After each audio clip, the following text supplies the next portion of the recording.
58 সেকেন্ডে বসে 58 সেকেন্ড। বিদ্যালয়ে ক্লাস চলাকালীন সময়ে হঠাৎ করে শ্রেণীকক্ষের ছাদের পলেস্তরা ও ভীমের একটি অংশ ভেঙে পড়ে। মুহূর্তেই শ্রেণীকক্ষে আতঙ্ক ছড়িয়ে পড়ে। প্রাণ বাঁচাতে শিক্ষার্থীরা হুড়োহুড়ি করে ক্লাসরুম থেকে বের হয়ে যায়। পুরো ঘটনাটি ধরা পড়ে সিসি ক্যামেরার ফুটেজে।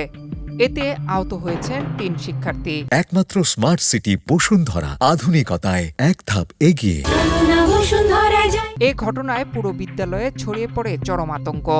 ২ এপ্রিল বৃহস্পতিবার দুপুরে লক্ষ্মীপুরের রায়পুরে জনকল্যাণ বহুমুখী উচ্চ বিদ্যালয়ের ৬ষ্ঠ শ্রেণীর ক্লাস চলাকালে এই দুর্ঘটনা ঘটে। 58 সেকেন্ডে বসে 58 সেকেন্ড। শিক্ষার্থীদের অভিযোগ, ভবনটি দীর্ঘদিন ধরেই ঝুঁকিপূর্ণ অবস্থায় ছিল। সেই ঝুঁকি নিয়ে প্রতিদিন ক্লাস করতে হচ্ছিল তাদের। তারা দ্রুত ভবন সংস্কার অথবা নতুন ভবন নির্মাণের দাবি জানিয়েছে। অন্যথায় ভবনটিতে আরও বড় ধরনের দুর্ঘটনার আশঙ্কা রয়েছে বলে মনে করছেন তারা। বিদ্যালয়ের শিক্ষক আব্দুল মান্নান পাশা বলেন, এটি অত্যন্ত অনাকাঙ্ক্ষিত একটি ঘটনা।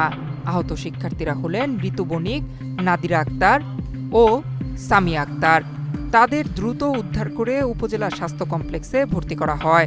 পরে তাদেরকে প্রাথমিক চিকিৎসা দিয়ে পরিবারের কাছে পৌঁছে দেওয়া হয়েছে। প্রধান শিক্ষক মোহাম্মদ সেলিম জানান, বিকল্প শ্রেণীকক্ষের ব্যবস্থা না থাকায় বাধ্য হয়ে ঝুঁকিপূর্ণ ভবনেই পাঠদান চালানো হচ্ছিল। এ বিষয়ে উপজেলা ও জেলা পর্যায়ের সংশ্লিষ্ট দপ্তরে একাধিকবার জানানো হলেও এখনো পর্যন্ত কোনো কার্যকর সহযোগিতা পাওয়া যায়নি। 96 সালে নির্মাণ হয়।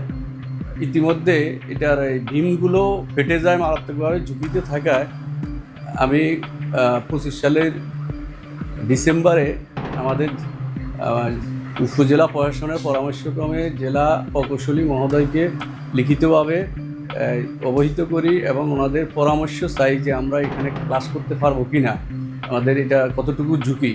কিন্তু দুর্ভাগ্যক্রমে ওইখান থেকে আমাদেরকে কোনো সাড়া দেয় নাই। কিন্তু আমাদের বিকল্প কোনো শ্রেণীকক্ষ না থাকায় আমরা এই ঝুঁকির মধ্যে ক্লাস করেছিলাম।